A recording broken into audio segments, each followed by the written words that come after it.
Welcome to the New Books Network. Hi, folks. Welcome to New Books and Performing Arts, a channel on the New Books Network. I am Emily Allen, your host for this episode. Our guest for today is Dr. Katrina M. Phillips, author of Staging Indigeneity, Salvage Tourism, and the Performance of Native American History, published by the University of North Carolina Press in 2021. As tourists increasingly moved across the United States in the late 19th and early 20th centuries, a surprising number of communities looked to capitalize on the histories of Native American people to create tourist attractions, local stage performances that claimed to honor an indigenous past while depicting that past on white settlers' terms. Linking the origins of these performances to their present day incarnations, this incisive book reveals how they constituted what Katrina Phillips calls salvage tourism. Across time, Phillips argues tourism, nostalgia, and authenticity converge in the creation of salvage tourism, which blends tourism and history, contestations over citizenship, identity, belonging, and the continued use of Indians and Indianness as a means of escape, entertainment, and economic development. So, a little bit more about our guest. Dr. Katrina Phillips is Assistant Professor of American Indian History at Macalester College. So, welcome, Dr. Phillips. Hi, Emily. Thanks for having me. Yeah, I'm looking forward to our talk, and I think our listeners will enjoy it as well. So before we dive into the book, would you mind telling our listeners a little bit more about yourself? Sure. So I am an enrolled member of the Red Cliff Band of Lake Superior, Ojibwe, and our reservation is very far north in Wisconsin. My joke is that you can't go any farther north because there's a Great Lake in the way. And so it helps for, geographic purposes, things like that. So yeah, I grew up about, 90 minutes away from the reservation, grew up going back there on a regular basis. And honestly, one of the kind of reasons I ended up writing this book is because I cannot believe I'm about to admit this on this podcast, but when I was little, when I was growing up, I wanted to be on Broadway. And so, performance was always a big part of my life. Still is a big part of my life with my research and things like that. But I also didn't realize that you could be a professional historian.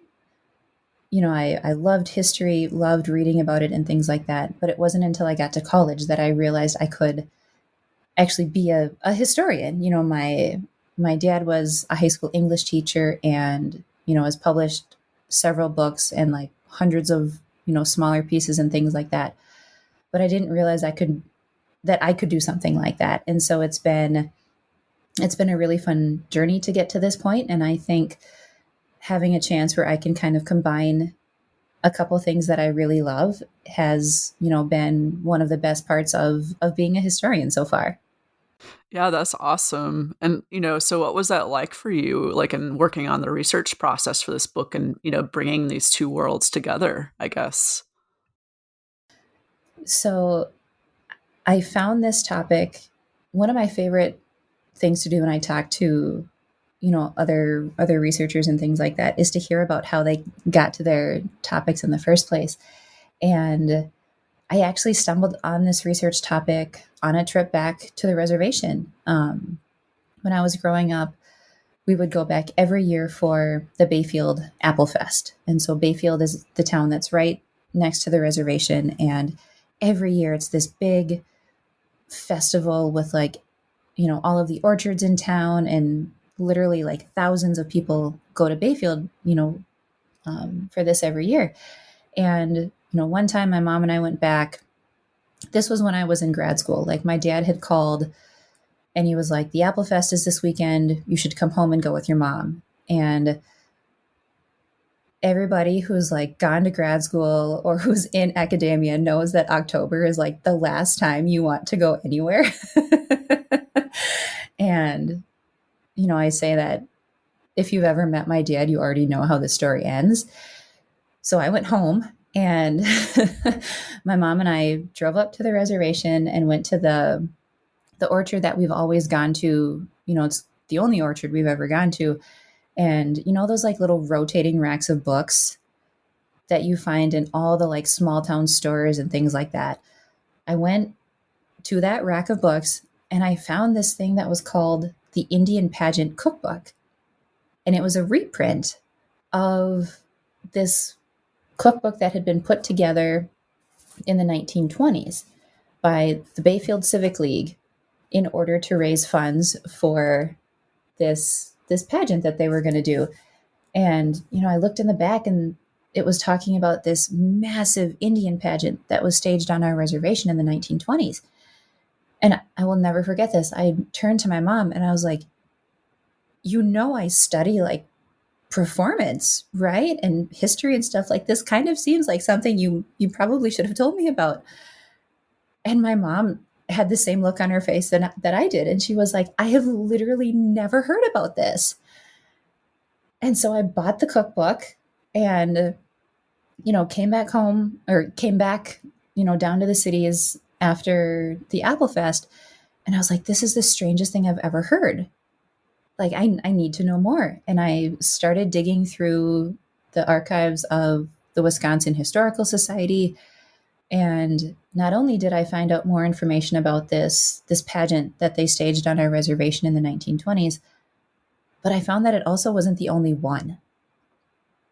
That it was this like widespread phenomenon, this idea of Indian pageants and using Native peoples and places and histories as the basis for these, tourist enterprises. And so that was shocking on one part. But then as I kept digging and doing more research, I found that there were similar productions that are called outdoor dramas that do the exact same thing.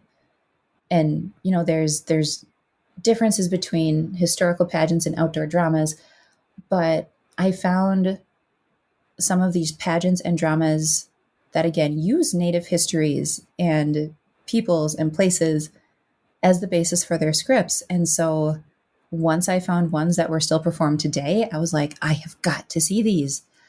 Like, I've got to check these out. And so I know that was a little long, but that's that's how I found this topic. It's like the first line of my book is that this is my dad's fault, and it totally is. Yes, one book led to this book. It sounds like the cookbook. Exactly. Oh my gosh. That's amazing. Like how you never know what you'll find, kind of the serendipitous kind of things. And we'll come back to in a minute to, those different types of dramas that you were talking about, like pageants versus outdoor dramas. But to kind of also back up a minute, so that looking at the title of the book, for instance, there's a key term here, salvage tourism, that you kind of lay out over the course of the book.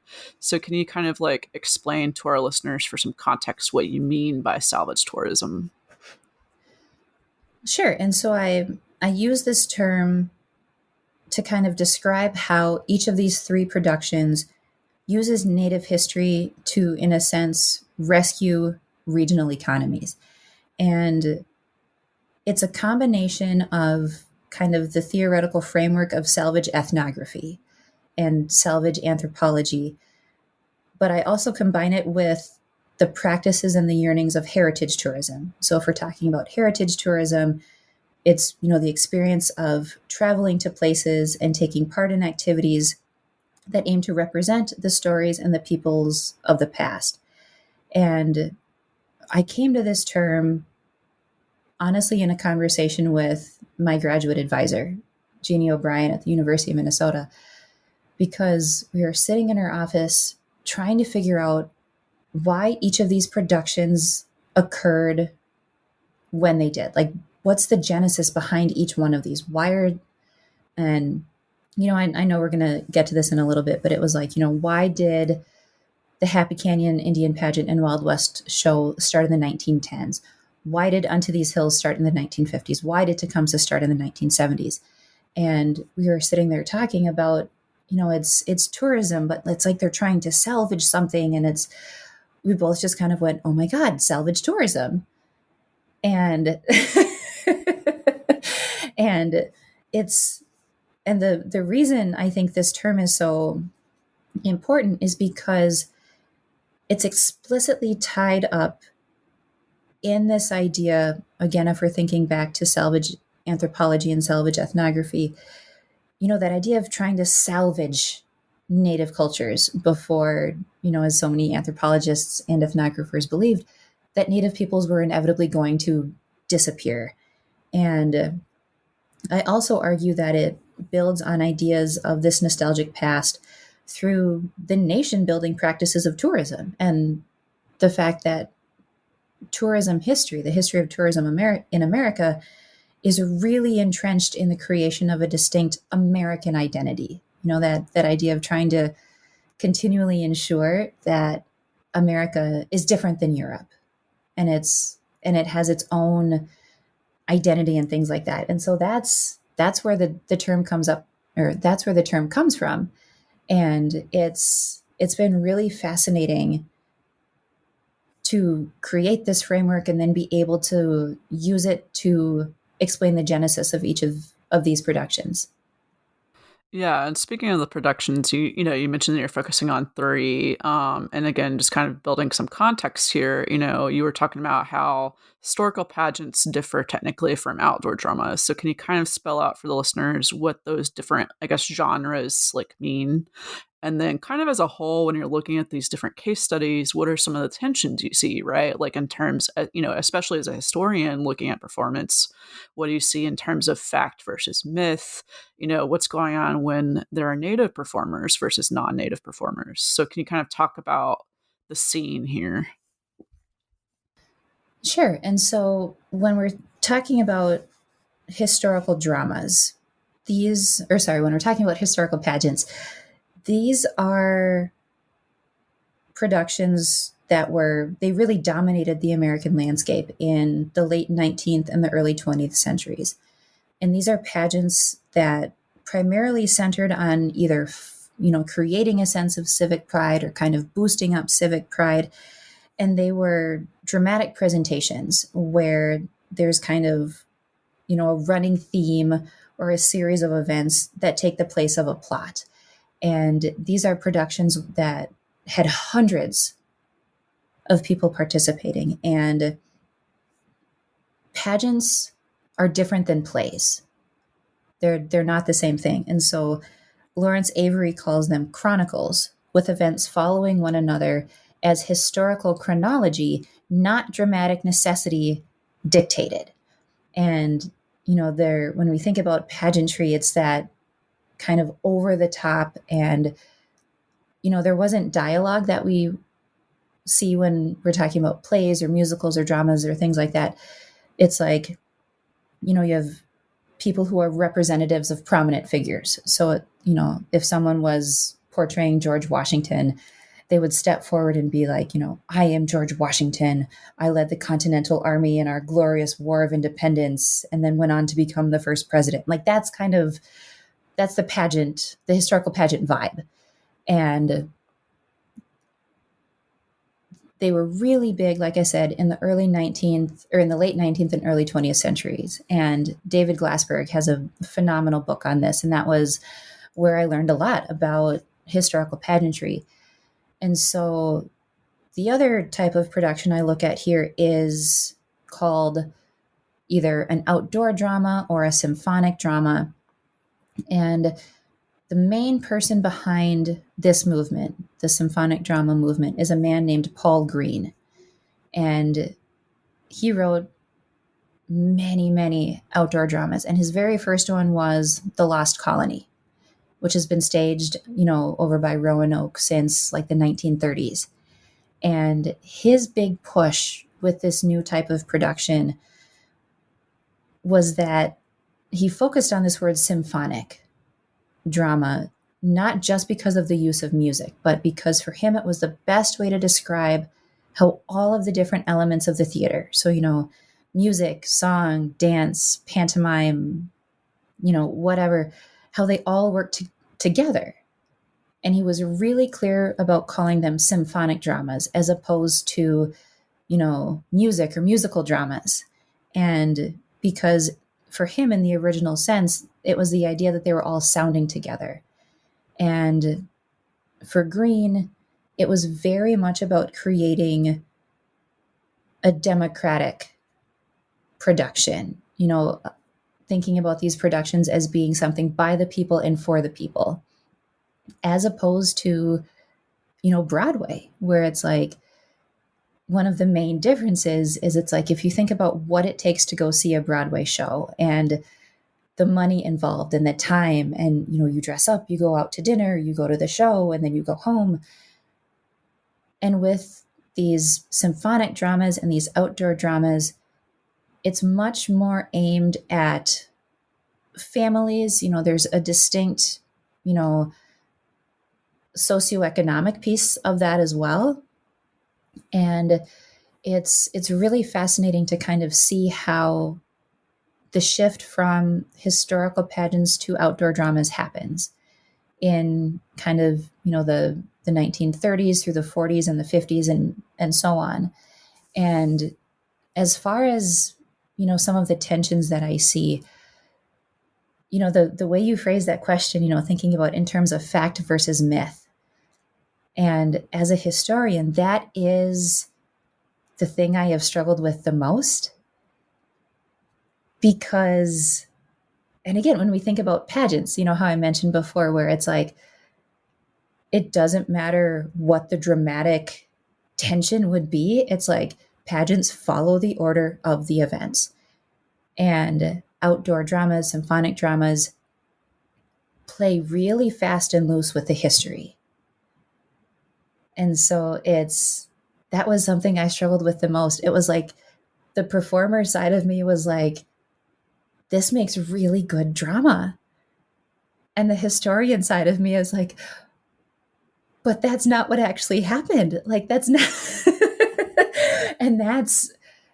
and what I finally had to realize was that the history isn't always what matters.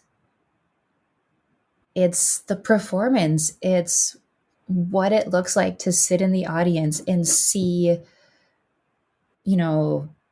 Tecumseh in all his glory, and to, have that, because they are dramas, right? Like, you're supposed to feel something when you go to a drama, as opposed to, a comedy or a musical or something like that. Like, the drama is the key. And, in a lot of the sources I found, there's a lot of that tension, right? Like, figuring out, like, oh, the story is kind of boring. How can we make it something that people want to see? And, that's definitely one of the tensions. And another one of the tensions is between the use of native performers and non-native performers. And the book I ended up writing is way less about natives than I initially expected. And it has become a book that is more about how non-native organizers and producers and writers have used Native history to a particular end. And that's also something I've struggled with a lot, is just like, I said, it's not necessarily the history that matters. It's also not necessarily the Native voice that matters. And that's, as a Native woman, as a Native scholar, that's a tension that I really, really had a hard time with. Yeah, I can imagine like trying to like balance all that, because I could, throughout the book, I could definitely tell you were trying to like balance all those tensions out, like you're talking about, like parsing out, where you could go with something, but like where, these different performances actually lend itself, in the broad scheme of things. And that's really hard to do, or to have done, I'm sure. It was, yeah, it was definitely a challenge. And but it was still really fascinating to be able to really like have to hone in on that to figure out, because again, if we're thinking about performance, like understanding the dramatic choices and the staging choices is really critical to understanding what we end up seeing on stage. Yeah, absolutely. And, what was it like for you? So did you attend any of these performances? Like, what was that like going to these, I guess, for you? So I've seen all three multiple times, and it was really interesting. And to go to Pendleton for the Roundup and Happy Canyon, the last time I went out there, in order to get press credentials so I could, walk around with my camera and, talk to people and have it be very evident, like what I was doing there, I had to follow like the rodeo dress code. And it was really interesting to walk around Pendleton in my jeans and cowboy boots, but then I had to go buy a Western shirt and a cowboy hat. And so my joke is like, I contributed to the local economy in Pendleton by purchasing these. And then, I went back to the trailer, like made my costume change, and the man who was in charge of handing out the press passes literally just kind of looked me up and down and was completely nonplussed by my costume change. And I will never forget this line because he just kind of shrugged and he was like, "We all have a part to play in Pendleton." Wow. Oh my gosh. And that's interesting. It really was. He said that and I just kind of stood there for a second, because I also joke, like, I'm a Great Lakes Indian. Like, I'm not like, that's, even for us, like, it's not anything like us. And it's, so it was like, here I am, an Ojibwe woman dressed like a cowboy out west, talking to people about participating in basically a rodeo and an Indian pageant and Wild West show. And yeah, it's just really interesting to be someone who studies both performance and Native history in these arenas, both literally and figuratively, because, going backstage at, in Cherokee and having the chance to sit down and talk with people and kind of see what's happening backstage. And then to go to Chillicothe, where they don't really use a lot of Native performers. And to go from feeling a little bit more part of what's happening in Pendleton and Cherokee, but then to have that really sharp disconnect in Chillicothe was, again, something I really had to kind of reckon with and think about, not only who I was as a scholar, but also trying to, in a sense, almost remove myself from the situation to try to approach it as an academic and as a performer, as opposed to having to be like, oh, like, what's it like to be a Native person operating in all three of these places? Support for this podcast comes from Invent Together. Let's talk about innovation in America. Did you know that patents are a major driver of job creation and economic growth? Problem is, not every American has the same opportunities when it comes to inventing and patenting. That's especially true for women and people of color. Even though women make up more than half the population, less than 13% of all inventors with a U.S. patent are women. Black and Hispanic college graduates patent at half the rate of their white counterparts. Invent Together is a coalition of organizations, companies, universities, and concerned citizens committed to ensuring that everyone can invent and patent. Because research shows that if more women and people of color patented their ideas, it could boost U.S. GDP by almost $1 trillion a year. What can you do to help diverse inventors patent and unleash economic opportunity? Find out at inventtogether.org. This episode is brought to you by Microsoft 365. You know that feeling when you wake up and 5 minutes in, it's like the day is gone and your to-do list is out of control and you just don't know how it got this bad? Yeah, us too.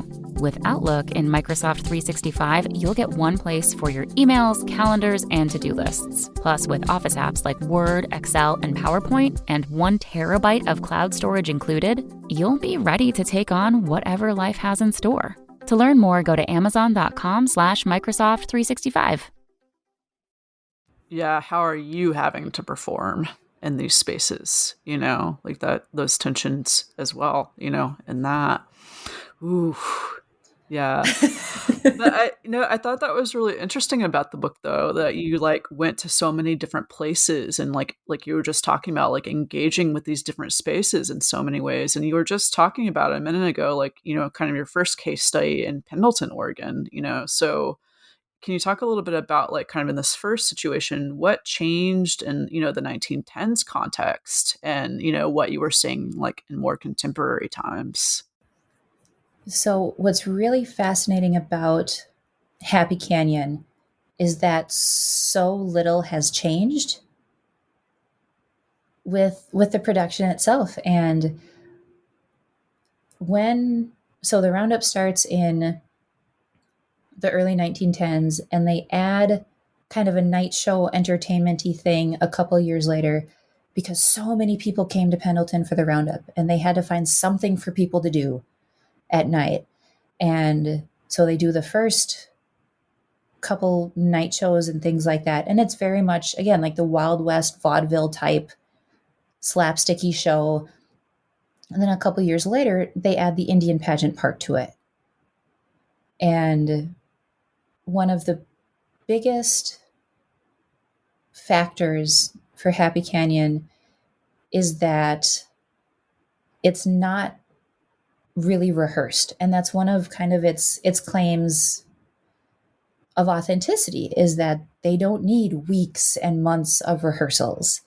And in Happy Canyon, a lot of the roles are passed down through families, which is really incredible. And Yeah. and that's one of the most distinct differences between Happy Canyon and the other two. But the genesis for Indigenous participation, first in the roundup and then later on with Happy Canyon, is really grounded in the federal Indian policies of the early 20th century that really clamped down on Indigenous performance, Indigenous cultures and lifeways. And, I struggled with Happy Canyon and Pendleton because it felt a lot to me like Wild West shows, and kind of that where it's a really fuzzy line between agency and exploitation.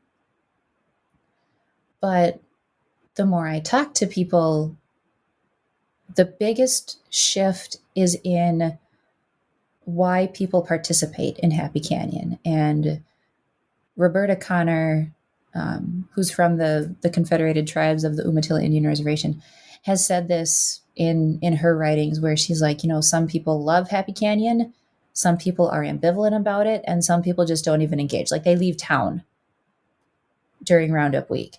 And talking with people who were a little bit older, they remembered the tensions. They remembered the history of violence and all of those things. And we're very aware of the fact that this isn't the history that Happy Canyon portrays. And then talking with younger people who were, like my age, college age, kind of around there, they see it as a chance to be proud of their culture and their history, and, to help their nieces get ready to dance in the arena and things like that. And it's a really subtle shift, and it's a shift that's behind the scenes, but it was a really powerful moment to kind of look at the places where different generations are coming from when it comes to their participation in Happy Canyon. Yeah, like what it's doing for those different generations, but what does it mean? That's really fascinating how it has changed, and goes to show too, like with your methodology, like how important it is to talk to the participants, and go beyond like kind of like that first reading of something like that. So that's really interesting to hear. Like, wow. And that was one of the hardest things, like so many historians, like, we're the most comfortable in the archives, and it's, walking up to people. And again, keep in mind that I'm like dressed in a cowboy hat and a Western shirt, going up to people and asking if they're willing to talk to me about their participation in Happy Canyon. But it was like, I learned so much just from being there, from walking around and talking to people, and sitting in the bleachers and talking with people who are involved in the roundup and people who are involved in Happy Canyon, and seeing how many people are in all of the restaurants and how all of the stores have, like the sale racks out front and things like that. But it was really an incredible experience. Yeah, and it sounds like, in all this, you're sort of kind of playing tourist, but then not, like in these spaces, which is kind of interesting given the tourism framework. Oh my gosh. There's a lot of layers there. You could probably write a whole article just on your positionality, in this project, I honestly never thought about that, but that's a really good idea. Yeah, like seriously, like that would be a really fascinating, like, methodological performance of self, kind of article. I'd read it. But yeah, and then of course you shift gears for the next couple chapters to another place, in this case Cherokee, North Carolina. And I thought here you're focusing on the drama Into These Hills. And then going back to the tourism side, you talk about how Into These Hills, ties into the city's tourism development, especially for, the Eastern Band of Cherokee Indians. So can you talk about these relationships here? Sure. And so Unto These Hills premiered in 1950, and they produced, they had the same script from 1950 through the early 2000s. And then, as attendance numbers were slipping and things were, kind of happening, they spent a couple years kind of like frantically trying to revamp it and revise it and rewrite it. And a couple years ago, they brought back the original script. And one of my friends actually saw it. I don't even know how she saw it on Facebook, but she tagged me in it and she was like, well, looks like you're going back to Cherokee. And I was like, well, you're right. But it was a really awesome experience because I had seen one version of it, but I had read the original script over and over and over. And so to have the chance to kind of see a restaging of the original was really great. And like what I talked about in Pendleton, a lot of the tension and the contestation happened offstage, happened behind the scenes. And one of the things I talk about in the book is that the Eastern Band of Cherokee had been engaging with the tourism industry for decades before we get to the premiere of Unto These Hills.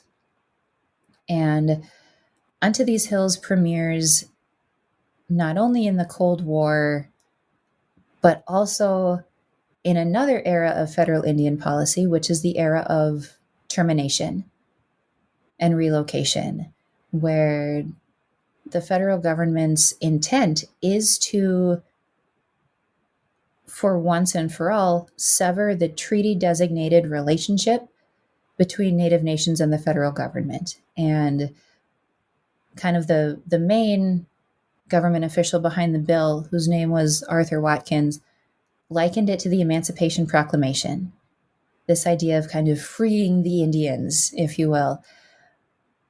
But what was really problematic for Native nations was that termination would literally eradicate Native nations and consume or subsume them into kind of this one American identity, which meant that American Indians would no longer have that distinct political entity that makes us different, that keeps us different, that shows our sovereignty. And when we get to Unto These Hills, it's so incredible to me to see that in this moment, right, where the government is pushing for termination and succeeding on a number of levels, that Unto These Hills is very much telling a version of Eastern Band history that is meant almost as a means of the United States offering a chance to apologize for the Trail of Tears. And it's, the original version, it's so devastating, right, to witness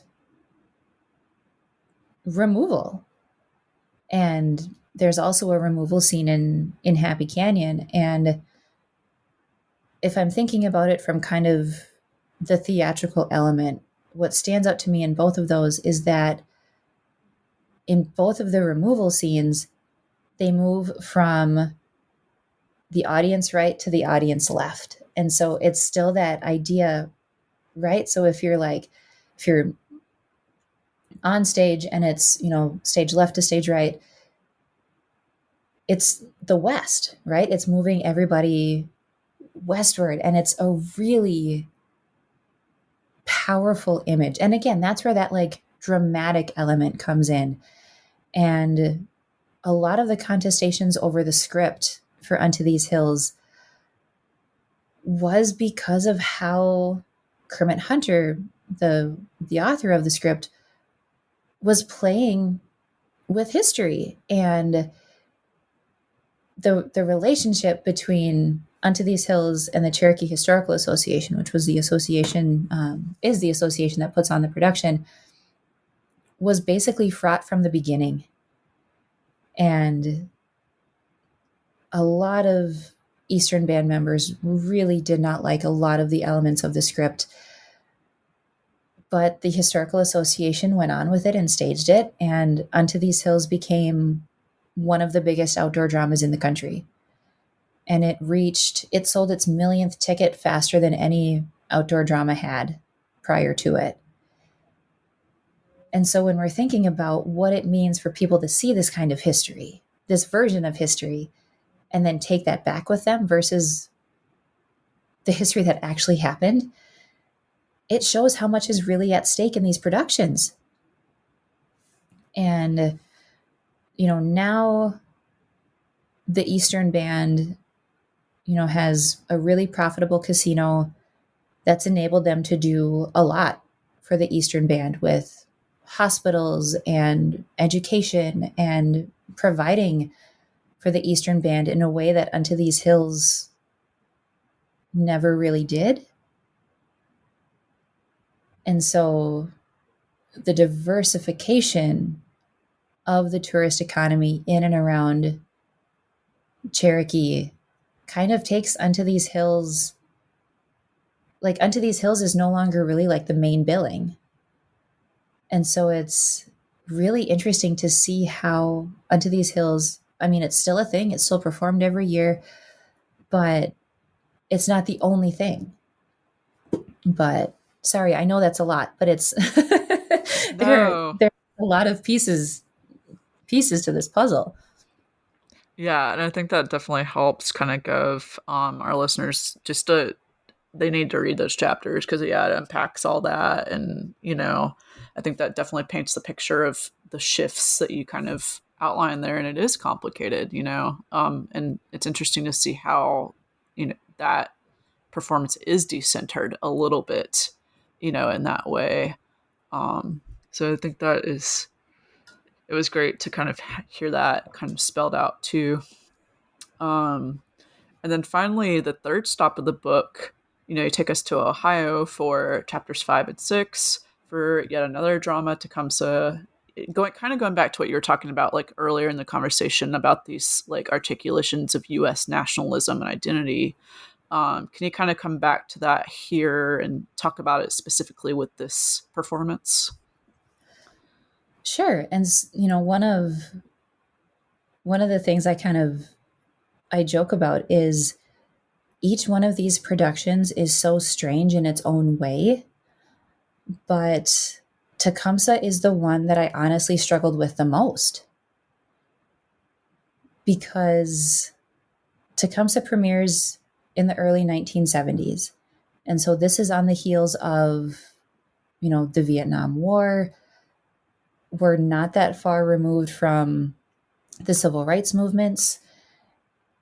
But this is also, when we get to the 1970s, this is when the American Indian movement has become a national, if not international, force to be reckoned with. And I could not understand for the longest time why the people behind this drama, in Chillicothe chose Tecumseh. Because Tecumseh's goal was to stop American expansion. He spends a decade building up an alliance, a confederation of Native nations, and eventually sides with the British in the War of 1812 because he wants to stop American expansion. And, Tecumseh dies in the Battle of the Thames in 1813.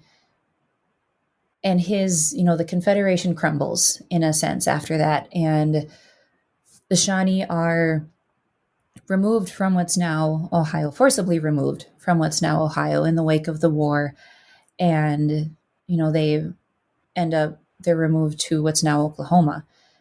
And, I went to Chillicothe. I talked with, one of the founding members of the organization, and I talked to, the executive director, and I still just could not understand why Tecumseh.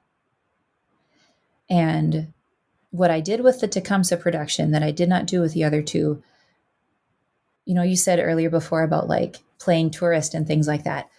So I didn't read anything about Tecumseh before I went. I was like, I am 100% going to play the tourist and see what happens. And okay, at that moment, I knew less about Tecumseh than a professor of Native history probably should, which I later remedied. But the way they have the storyline set up, and this is the one where I think the plot is the most crucial to understanding what I said before about how symphonic dramas play with history. Because they have it set up where, so let me tell you the historical part first. That'll probably be easier. So I mentioned Tecumseh and his confederation, but his brother, Tenskwatawa, is also a really important figure historically. And Tenskwatawa was the Shawnee prophet who had, a number of really critical visions. And some scholars have argued that he was the foundation of the movement, not Tecumseh. Tecumseh was the military side and, the one who traveled and built up the Confederation, while Tenskwatawa was the one whose ideology was kind of driving this whole thing. And so that's the historical side of it. What the drama does is make Tenskwatawa unequivocally the villain, and Tecumseh the prophet. And so there's a scene in the drama where Tecumseh is getting ready to leave, and Tenskwatawa's like, how am I going to, keep the people here? Nobody's going to listen to me. And so in the drama, they have Tecumseh as the prophet who, gives his prophecies to Tenskwatawa and is like, okay, you just pretend that these were yours. And, that's how we'll keep people here. That's, how we'll do all that. And so that was the version that I saw. And then I came home And I started reading books by, R. David Edmonds and Adam Jortner. And I had to be like, okay, hold up. And it took me way longer than it should have for me to be like, oh, the version I saw is the dramatic version. And that's not at all what happened. And it was a really shocking moment because, and, one thing I say in the book is, it's like, why should we care? Right? That the dramas aren't historically accurate. Like, they're supposed to be entertaining. It's like, you're focusing too much on the historical part versus like, just let people go see a show, right? But if that's the version of history, and again, thinking about this with Unto These Hills as well, if this is the version of history that people are witnessing, but it's not historically accurate, that has some really significant implications for how we understand Native history. And with Tecumseh, that's, for it to be a successful drama, that's the story they have to tell.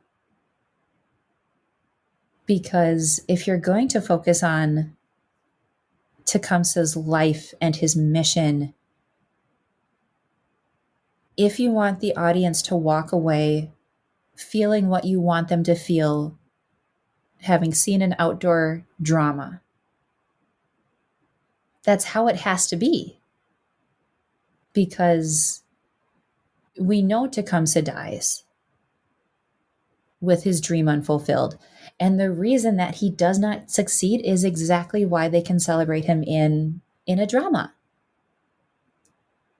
And it's one of those shows that it is, and again, like I said, people are probably thinking I'm taking this way too seriously, but to teach Native history requires a lot of unpacking of these kind of myths and larger kind of historical frameworks. And, there's a great line that I use in here. I think it's from Alfred Cave, where he's like, Tecumseh's the perfect Indian because, he's noble, he's brave, and by 1813, he's dead.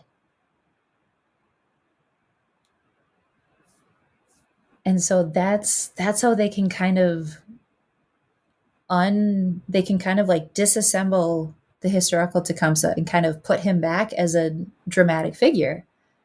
And it's absolutely incredible. Yeah, there's a lot of like the book synopsis, like from the UNC website says, it's like summarizing, it's reworking the terms of these different traumas, right, on white settler terms. So it's like very problematic in that way. And like you were saying, like what the takeaways are for a viewer. Because I'm thinking about that a lot with my institution, Florida State. There's a lot of performance there too, and I always wonder, like, what do people that go here learn about that? So how's that? Like, and I think you did a really good job over the course of the book juggling all these different, like I said at the beginning, tensions, and that must not have been easy. There were a lot of times, like after I'd go see, whether I was in Pendleton or Cherokee or Chillicothe, I'd see the show and I'd go back to my hotel room and I'd like frantically scribble down, I was taking notes throughout the show, but I'd go back and I would write down not only what I saw, but how I felt and how I saw the audience leaving. And it ranged from, people kind of slowly and without speaking, kind of like picking their things up and then like leaving, And what was the most kind of jarring to me was at the end of like Tecumseh, because it ends like with his body being carried off stage. And then, you know, the lights go down and people just kind of like got up and like, you know, started talking with the people they came with, you know, picked up their stuff and out they go. And I was just sitting there thinking, holy smokes, like, what did I just see? But I think one of the keys, because, you know, if we're placing Tecumseh in this moment of contestations, you know, thinking about its creation in the 1970s, these contestations over U.S. nationalism and identity. And it also opens just a couple years before the American bicentennial. And with these productions, and this isn't meant as, you know, like a dig or anything on these organizations or these productions or, you know, the economic impact that they've had, because the economic impact is really critical. But in these, I think the way the dramas are scripted tells us so much about the moment in which they originated. Because in each of these eras, we have contestations over identity and belonging, and, you know, contestations over things like citizenship. And it's just really incredible to see how performance can tell us so much about history. And I'm loving the chance to get to like nerd out about the performance side with you. Because it's such a powerful tool, and it really can teach us so much. Yeah, and then your historical side, like you were just getting at, contextualizes those moments in which these originally came out too. So you are looking at, you know, beyond just the actual performance too, which I think is great. Like, again, the balancing act that you've had to do. Yeah. But thank you so much, Dr. Phillips. This was like a great conversation, and I learned a lot, and hopefully our listeners have learned a lot and will buy the book to learn even more, you know? So thank you for joining us on New Books in Performing Arts. Thank you so much for having me. Yeah. And I want to ask you too, as we're wrapping up, what other projects do you have in the works these days? So, you know, I told the story at the beginning about how I ended up writing this book in the first place.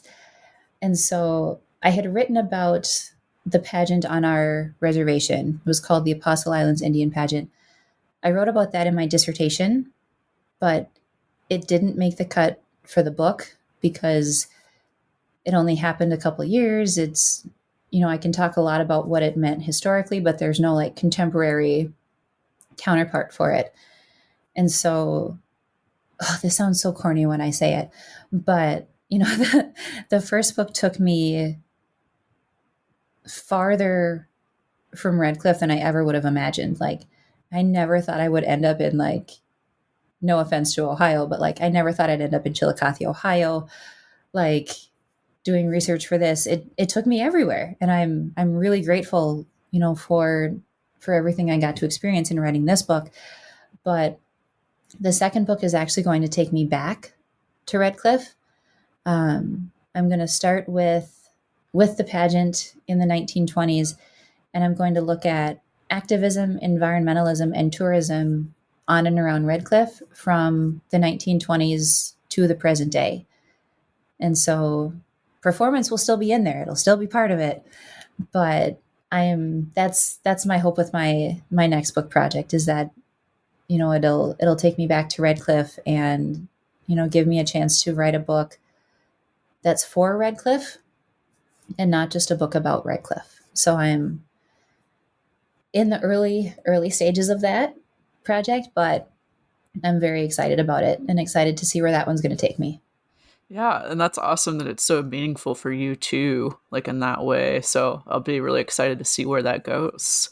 And maybe if I'm still doing this by then maybe you can come back and talk about that one too. Sounds good. Let's do it. Yeah.